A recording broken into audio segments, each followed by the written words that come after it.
Hey, what's up, party people? I'm Party Player Preston. Sorry if my camera's shaky. I'm literally holding this by my hands, and the last video I was able to slap it against the Chromebook. Um, in honor of Broppy Day, I decided to go ahead and take a look and bring fantastic fanfics back. And the one that I decided to bring back was a fun story that I've read. Well, all of it so far is called Fire and Ice. Now, this is a story that is really, really interesting to me because it knows how to bring specific details and images and everything to life, as well as keeping up with the original cast and characters and their morals. And it's really fun to read. It's very, very, very exciting to read. It keeps us on the edge of our seats. Now, to keep you guys wanting to know if this is a story for you to read and you guys want to read it, I'm going to go ahead and summarize all of chapter 1 for you. Now, keep this in mind. I have read the story multiple times, as many chapters as there are right now, which there are 7. And the story, of course, is not finished yet. And the author has stated that they were going to get this story finished by sometime close to Christmas. So the chapters are going to be long. They're always going to be long, and it's going to take a good long month or two to actually wait for another chapter. But as far as I'm concerned, I think they went through this by either like a chapter every month or even a chapter every 2 months, depending on their stuff.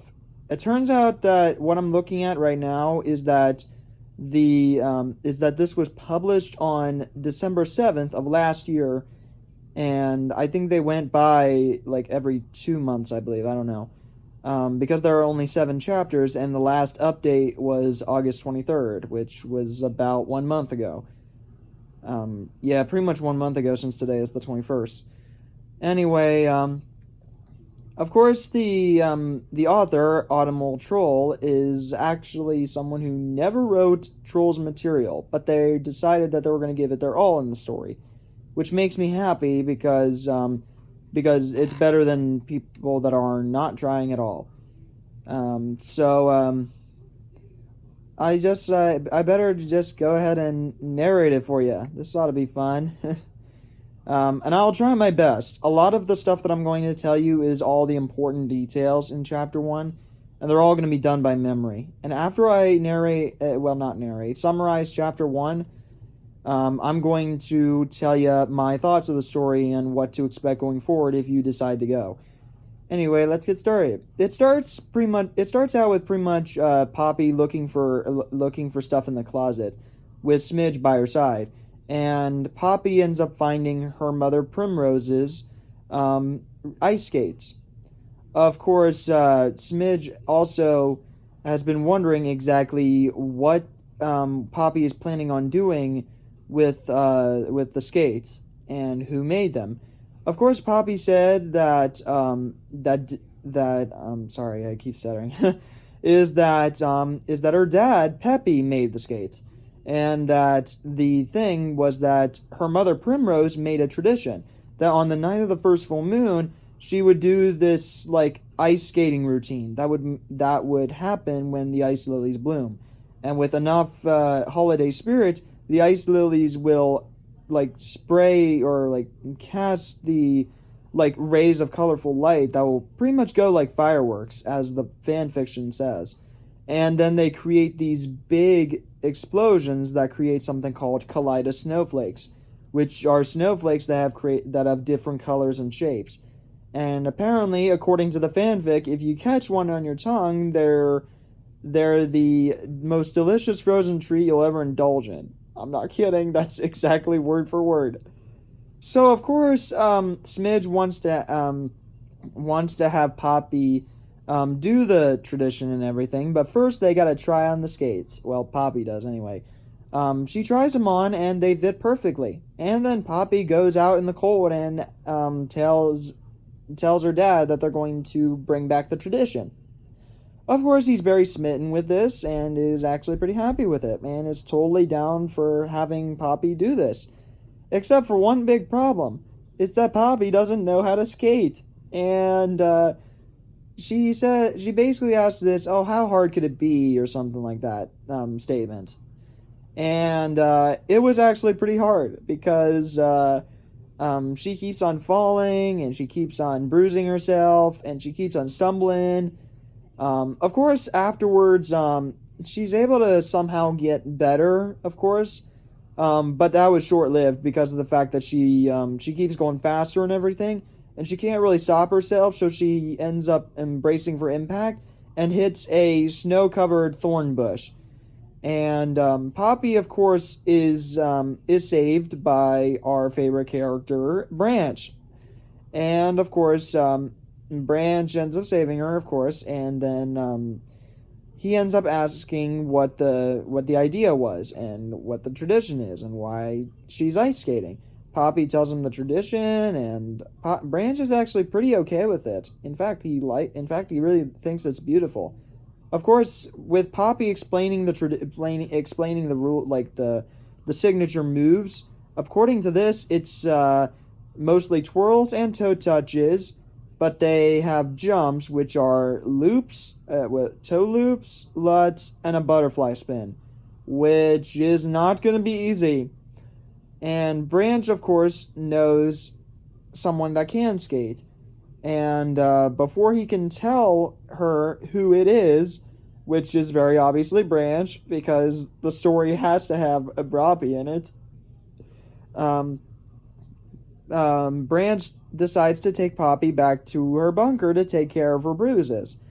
And by far, this is by far the best part of all of the story.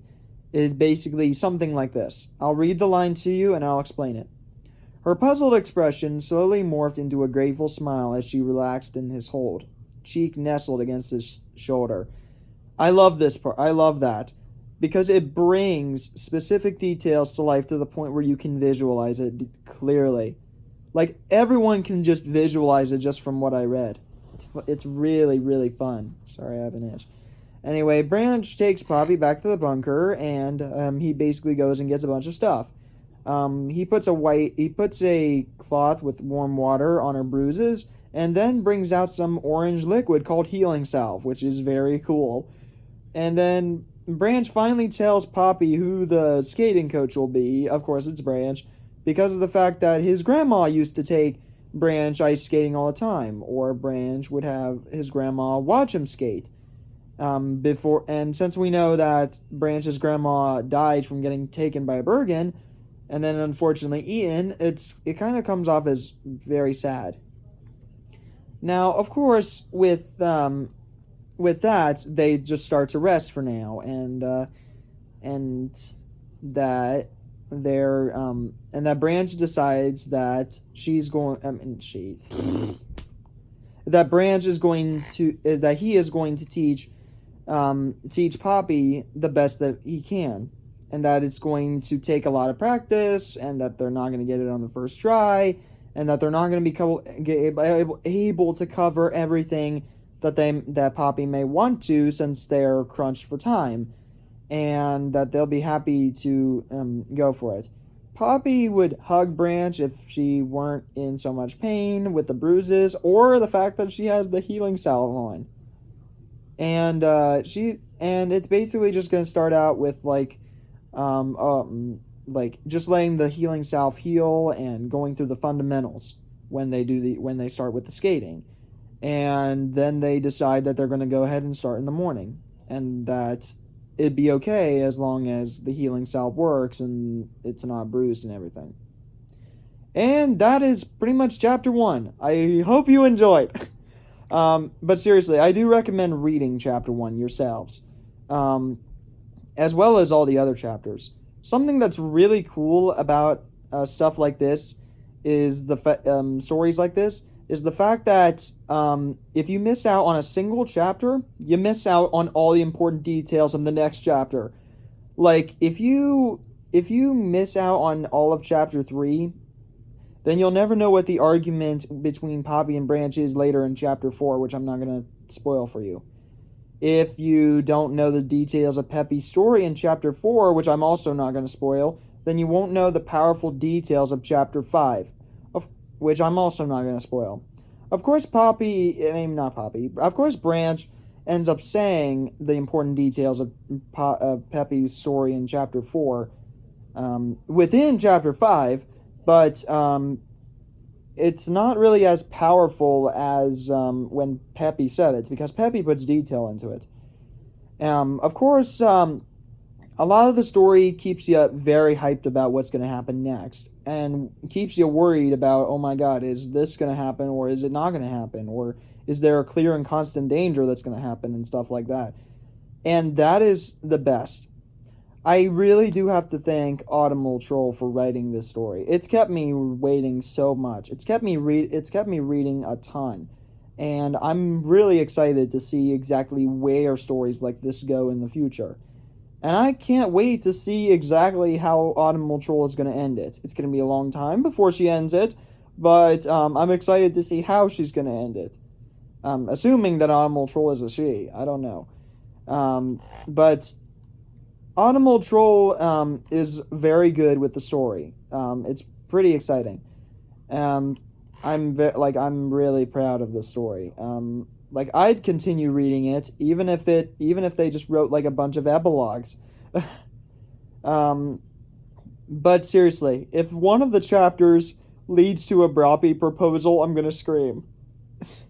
But yeah, I do recommend this story if you're into some Broppy. And I recommend going through the chapters very smoothly. I'm not gonna lie with this one. In Chapter 3, I have never seen a more likable, more interesting, and more insightful Cloud guy in my entire life. Like, oh my god, I've never seen an interesting Cloud guy. Like, I wanted to see more of Cloud guy in this story than I did in any of the movies or the show. So that's very, very, very cool. Everyone's pretty much interesting to see in the story. That's how you know the story's good, when none of the characters are really, mean or horrible or anything like that. They're all relatable in their ways, and they're all very kind to each other, and that's pretty cool. I really do like that. So yes, if it were me, I definitely recommend Fire and Ice to read as a Broppy Troll story. I recommend it. I think you should read it. But that's clearly up for you guys to decide. I do recommend it. Because it's kept me on the edge of my seat for a good long while now. And I'm still waiting to this very day for Chapter 8. And 9, and 10, and however long Autumnal Troll is going to keep up before they decide, I'm going to end this.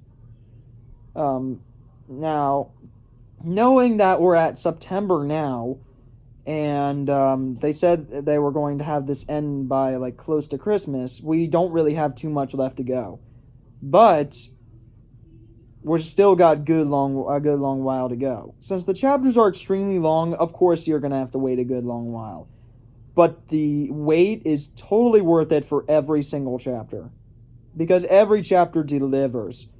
Now, of course, in this story, there are a ton of grammar errors, a ton of word choice errors, but I don't mind them, since I can literally fill in the details with my own brain, and a lot of it is pretty detailed to the point where you don't really have to question it.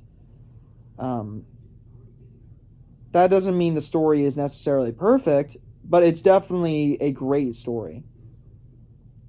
With that being said, I'm happy Broppy Day to all the Trolls fans.